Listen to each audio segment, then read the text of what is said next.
What is going on, everybody? Welcome to the second part of our machine learning with Halite 3 tutorial.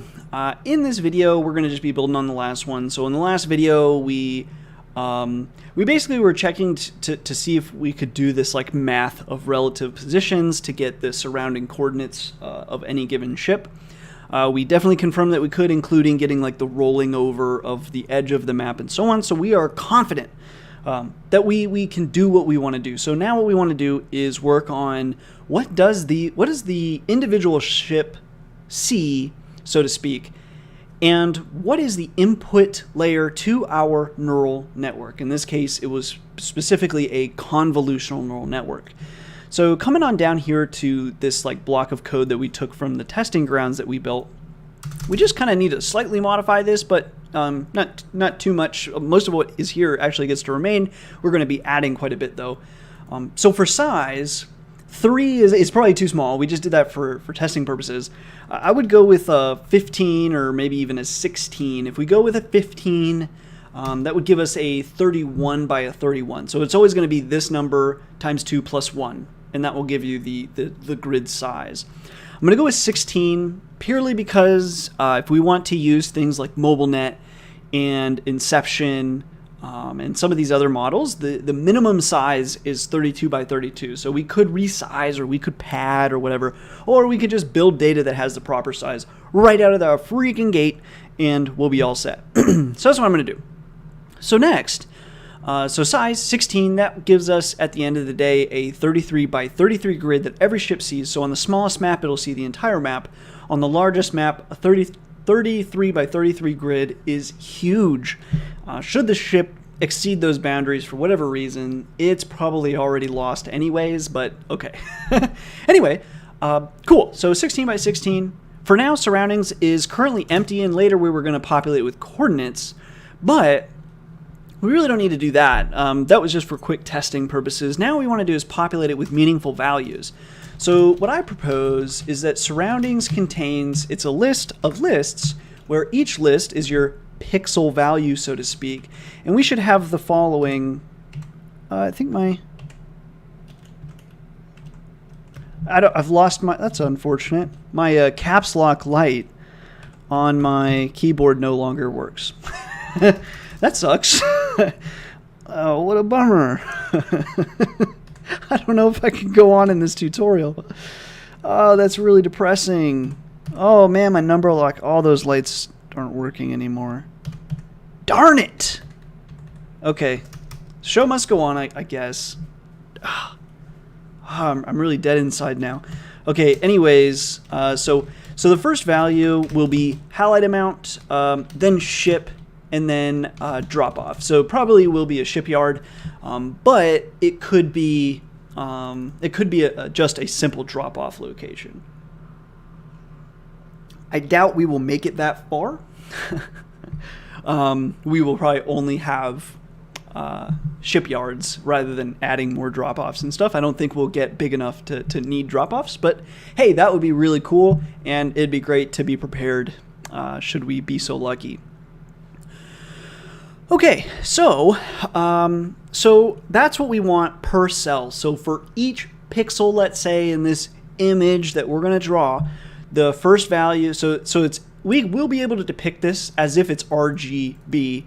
So we could show this in like OpenCV or something just to test. But anyway, that should be all the data we need. The only thing we're kind of missing here is what turn number are we on? So we have really, at this stage, we're not inputting to the neural network where in the game are we. So if you're like really early in the game, you could travel pretty good distance. That's fine as long as you, and the other thing we don't know is like how much halite do we currently possess right now.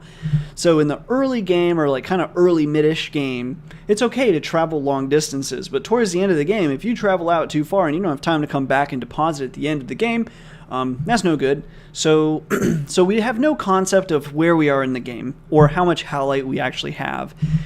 So that's kind of unfortunate that our model won't have that data. Later on, maybe we could also pass turn number or even a ratio of like turn number out of how many turns we know there will be. So you know exactly how many turns there will be by the size of the map. So you could maybe, rather than a 3-channel convnet, you could have a 4 or 5. So we could have turn number and Halite, and then maybe, you know, make the max Halite, I don't know, 70,000 or 80,000, something like that. That is a pretty high threshold, and so it would still be between 0 and 1, which you want for scaling purposes. Anyway, for now, we'll stick with the 3-channel, but there's definitely room to add more things for sure. Okay, so to know certain things like ship and drop off, we want to know, is it our ship or is it an enemy ship? Is it our drop off location or an enemy drop off location? I think these things matter. So before we iterate over ships, we do want to have, we want to know we want to know our ships, and we want to know, we would like to know our drop off location. So at least our drop off, we'll call this drop off. I'm trying to decide how I want to do this. Drop off, because like the drop off ourselves, we really could just go me.get, I think it's me.get drop off. So like drop offs equals me.get drop offs. But I don't recall if me.get drop offs contains also me.shipyard. I don't remember. And this, I don't know if this is a list, so let's make sure that's a list. And then plus me.shipyard. We'll just do this. So this should just be drop off objects and shipyard objects. List me.get drop offs. And in fact, let's do me.get drop off. So how about, I'm trying to decide how I really want to do this.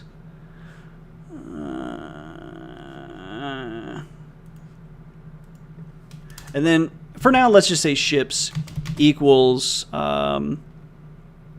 no, we definitely need, we want to know the position. So let's do d.position for D in, because we want to know, because we're going to be only looking at the cell, so we definitely need to do it this way. Drop off. So let's call this drop off positions, and then we'll call this ship positions, and then yeah, we'll just do what we had done before. I can't remember if this was in our text-based version or not, if we had done up to this point the ship positions and drop-off positions, but this definitely we need. So now it'll be s dot position for s in list me dot get underscore ships. Okay, so now we've got the drop-off positions and ship positions. This way, when we go to check that cell on the game map, if it has a ship and we don't have those coordinates in our ship positions, we know that's an enemy ship. If we do, hey, that's our ship. Great, cool. Same thing for drop-off. We can find out, is it our drop-off or is this an enemy drop-off? Just by checking to see if we have that position in those lists. Okay, so now, so this is our row. We are definitely going to keep that as a row. So now what we're going to do is for X and then for Y rather, then for X, what we're going to say, I just want to make some space so I can see what the heck I'm doing here. And then we'll zoom in, hopefully. Okay, cool. So first we're going to say current cell equals game map. And then we want the game map at ship.position. So ship.position, that's ship as in the ship up here that we're iterating through. Ship.position plus a position object of X and Y. So this is just that relative coordinate relative to our current ship. So that's that cell that we're currently interested in. So current cell maybe of interest would be a better name. Then what we're going to say, if current underscore cell dot position in drop off positions, or let's see, if current position in, because in theory we could have, kind of have to do it, because you could have an enemy ship on your drop-off. That's totally possible. So, and actually I don't know the answer. So if two ships collide, the Halite sinks. But if an enemy ship is on your drop-off location and you go to the drop-off location, I don't know what happens to your Halite. Like, will you deposit it, or does it sink to the bottom of the ocean? I don't know the answer to that. Anyway, someone comment below if you know the answer. What happens in that scenario? Anyway, if current in drop-off positions, if current, let's say drop friend foe equals, so if that position is in our drop off, we'll say that's a 1, else drop friend foe equals -1.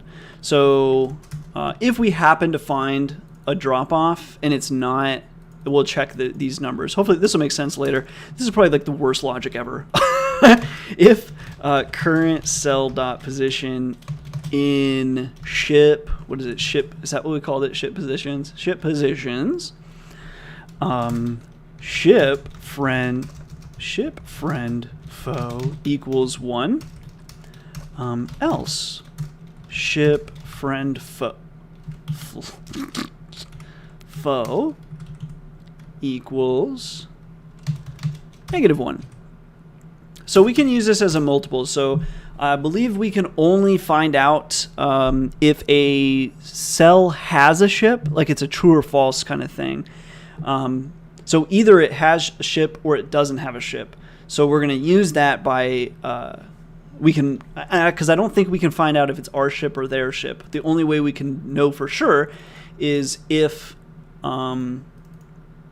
it's in our list of ships or not. I could be totally wrong. Like I said, this is just me running through this problem. I am sure there are many ways that we can do things better than I'm going to do them. Okay, so basically what we're going to say is we need to get a few things. So first of all, Halite, to know about that, we're going to say Halite equals current cell dot Halite underscore amount. And that gives us the current amount, which the maximum you could ever have is 1,000. So a given cell can't have over 1,000, I don't believe. At least naturally it can't. Again, if two ships crash into each other, they lose all their Halite, but it doesn't sink. It just stays afloat. So I don't know, what if two ships have 1,000 Halite? Is that make that 2,000 Halite? Or is it max out at 1,000? I really don't know, because the constant max Halite is 1,000, so I don't know. Again, comment below if you know the answer to that one. Anyway, for now, let's just assume it will always be 1,000, and once in a while it'll be more. But basically, we want everything with neural networks, especially, but most machine learning algorithms, we want everything to scale between 0 and 1, or -1 and +1. So in this case, Halite amount being anywhere from 0 to 1,000, we don't really want that. Instead, we want to divide it by constants dot max Halite, and that'll give us a decent number. But to stop for any gigantically long decimals, we'll also round that to the nearest 2 decimal points, just so we don't get anything too absurd. And it'll just, this way we can keep our data set size relatively small, because over time each game is going to be probably quite large, and there's no need to have a super long decimal point there. We're really just looking for general numbers. So then ship status would be current cell dot ship. Again, this is a true or false, or actually I think maybe it returns a ship object if there is, and then otherwise it's none. I think that's the way it goes. I'm not positive. Also, yeah, so we're iterating. So that would be a problem. So we're already saying for ship and me.get ships. If we come down here and redefine ship, we're going to get in a little bit of trouble. So actually, let's say a ship. So a ship equals current cell dot ship. Then the next thing was structures. So current cell dot structure. Again, that's going to be a none or plausibly an actual structure. I don't recall. It'll be none or a thing though. So if halite is none, halite equals 0. If a ship is none, then we're going to say a ship equals 0. If structure is none, structure equals 0. If halite is none, I always like to get, this is usually where I do like a double equals, but it doesn't appear that I've done anything wrong. So cool. So we got that. Now, if a ship, and in fact, so in this case, halite is if a ship is none, else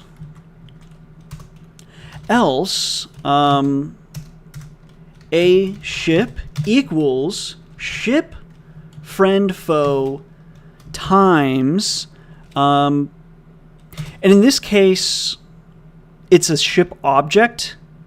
So we would say a ship dot halite amount divided by constants dot max halite. And again, we're going to want to round that. So ship friend foe times this. So -1 times this, or +1 times that, round. And we're going to round that to, again, the nearest 2. That should be fine. And then structure, in this case, if structure is none, structure is 0. Else, structure equals, what was it? Structure. What did we say here? Ship friend or foe, drop friend or foe. So whatever, it'll either be -1 or +1. So the only one we're like multiplying here is if the ship, if it's our ship, it's a +1 times however much halite is on that ship divided by the max halite. So let's say it's 50% full. It'll be, 0.5. Okay, so once we have that, we have our 3 numbers that we really want here. So we can just say, our amounts are halite, a ship, and structure. And then we do row.append amounts, and then should be 1 tab back, right? So we have our, after this, we have our full row. So then it would be surroundings.append row. And then for ship in me.get ship, so at some point we want to write that. In this case, we'll only have 1 ship. So really, we could just go 1 tab over yet again with open, I don't know, test.text with the intention to append as f.write the string version of surroundings. Oh no, it's a good thing I scrolled down. Okay, that's fine. I think everything else is fine. Let's save that. And in fact, let's just do this. So is it game, if game dot turn number equals, I don't know, 5? We'll do this. I think it's game dot turn number. Hopefully that's right. And then we just come up here, break.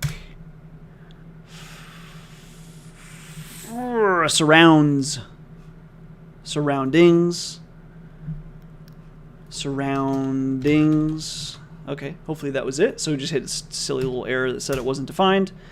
Okay, looks good. Let's see, test.text Let's open that bad boy up in choosing another app. My apologies for doing this. Sublime Text. Great. How dare ye? Also, ship. At the 00, ship should have a value. So it's going to take too long to find it, but hopefully that gets populated at some point. But also we have a none. What was that? Structure? None? If structure is none. Oh, we typoed. Okay. Structure. We typoed twice. Oh my gosh. Structure. Wow, how do we do that? I did say I should probably just not even bother with the tutorial. Okay, save that. Let me run that again. Let's see what we get. Make sure it updates. Test.text. Really? No way, it didn't update. This should update automatically. Structure.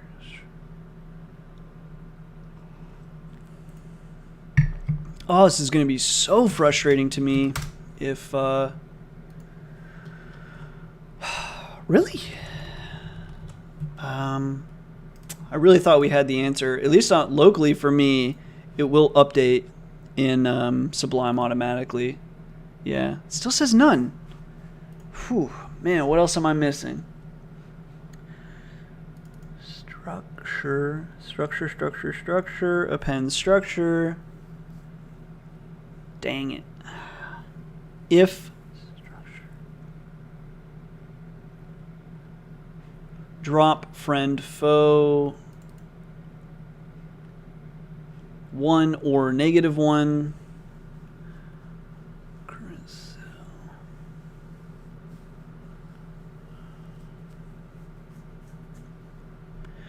Man, I hate when I have stuff like this. If structure is none. It just looks so clear to me.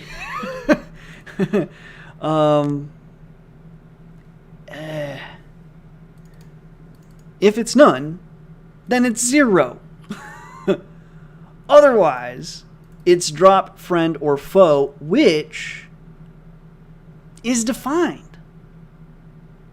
Drop off positions. Because drop friend or foe, if maybe never defined, like if I do that, but it would say that's not defined. If I went to run this, I don't think that would pass as none. It would, yeah, not defined.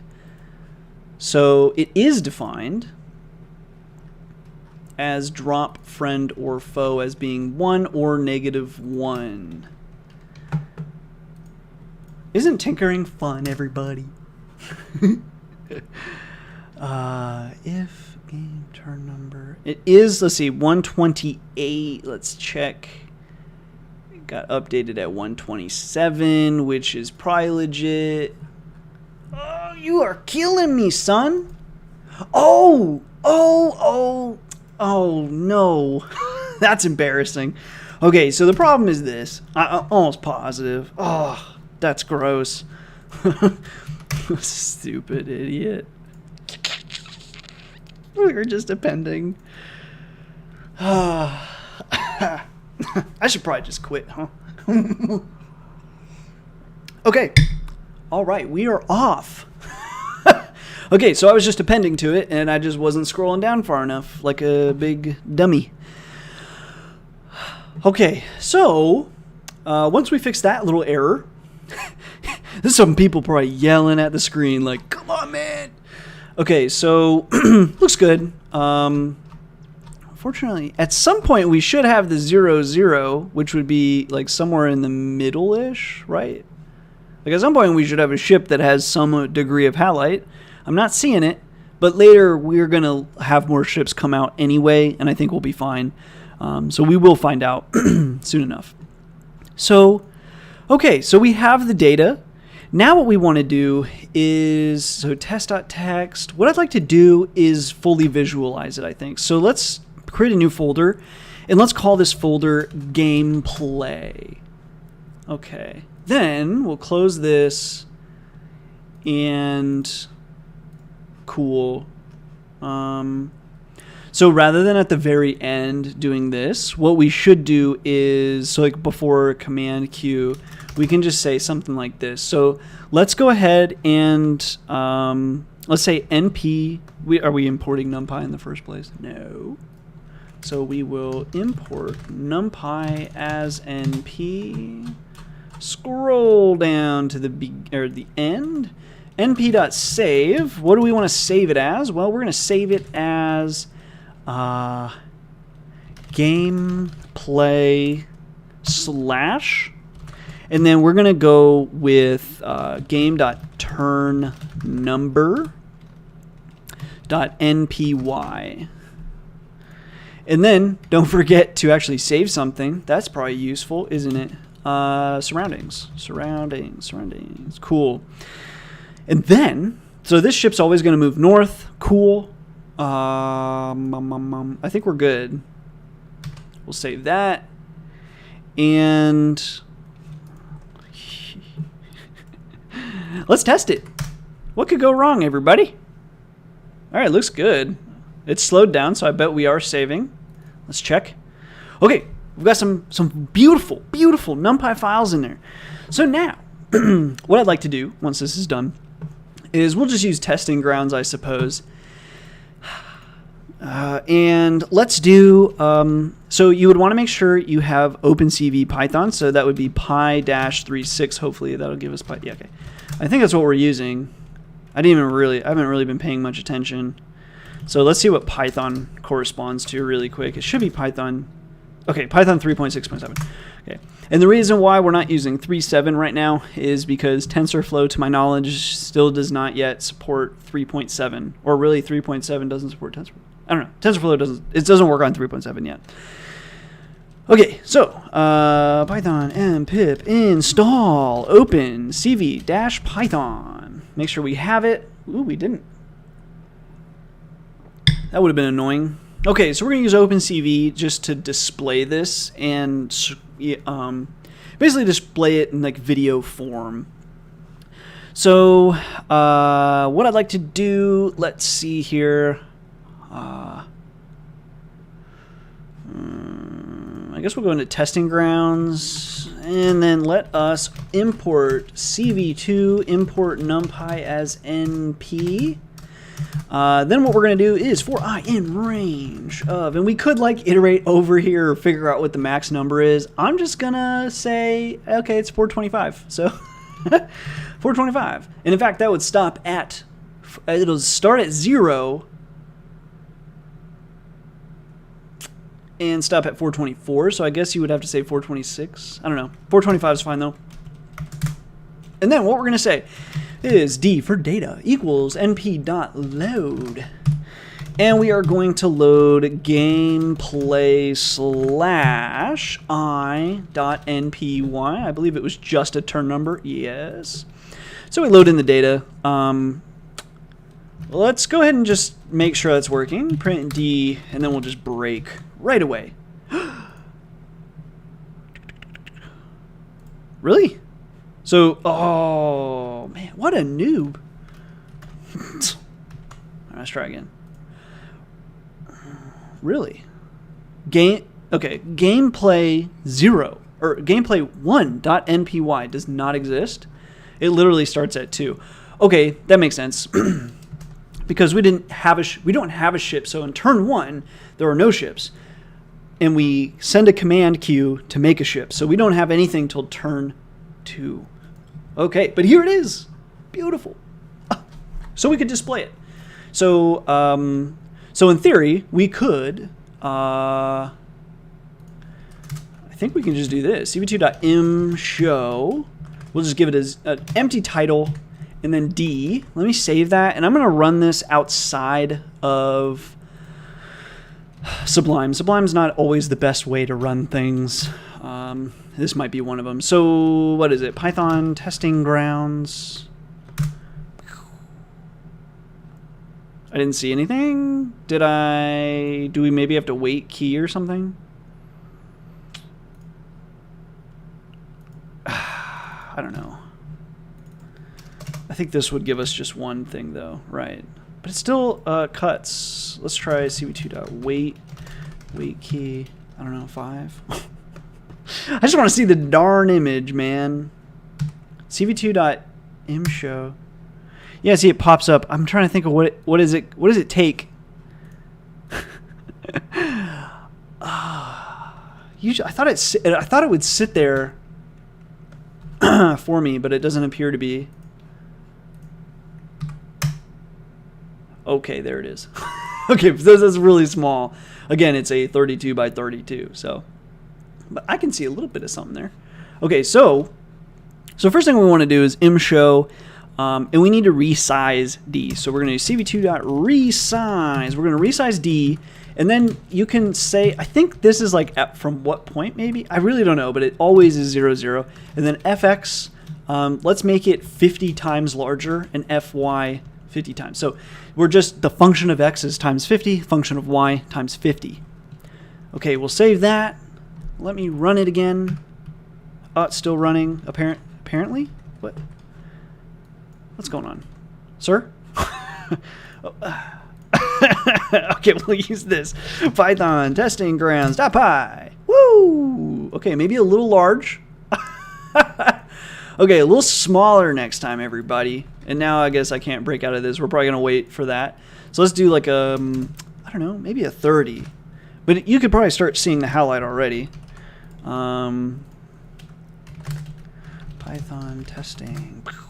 Okay, great.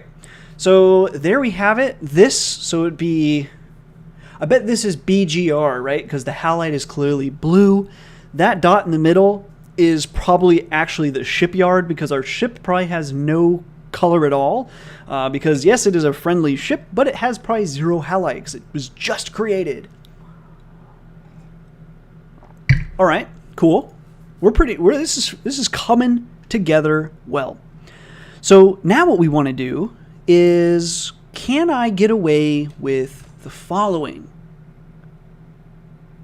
25D.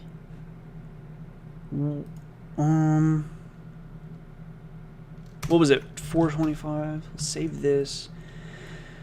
Sometimes this doesn't work. I'm trying to think. Sometimes to get it to actually play video form, you need a little more crazy stuff. But let's see what happens. Python testing grounds. Please work. Whoa, it works.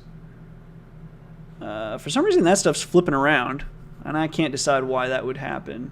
Why would that happen? Is it possible we're... That's very curious. Why are we flipping like that?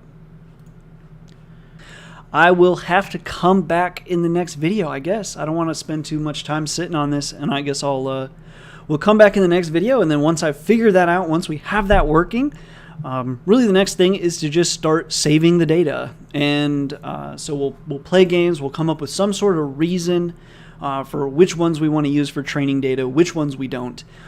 And then from there, we can start training a model and see how that model does. I'm confident I'll figure out what the heck is going on here. Why is that flipping around? Figure that out. Once figured that out, we will be all set. Also, next one. Yeah. Oh, maybe I'll do some more logging or something. I don't know. Anyway, it's killing me. But I'm not going to keep wasting video. Anyway, I will see you guys in the next video. We'll solve this and continue taking over the world. Quick shout out to the most recent channel members: Vinicius, Nathaniel Aikman, Alexis Wong, and Daniel Aguiar. Thank you guys very, very much for your support. You guys are awesome. I will see everybody else in the next video. Okay, problem solved. Really stupid issue. Basically, it was just by chance which AI got to write first, because we were playing Centibot versus Centibot. Both of them were attempting to write for that given turn number, so whichever one wrote it last, that's the one that got that turn. So I made a quick Centibot 2 and just commented out the np.save bit. And then if we rerun that, which I have here, let me make sure, yeah, Centibot 2, then run that, then come into the testing grounds once that gets to be to some degree done. We can run testing grounds, and we can see we no longer have that flippity floppity. It works the way it is intended. So, stupid error, but it's the way it goes, I guess.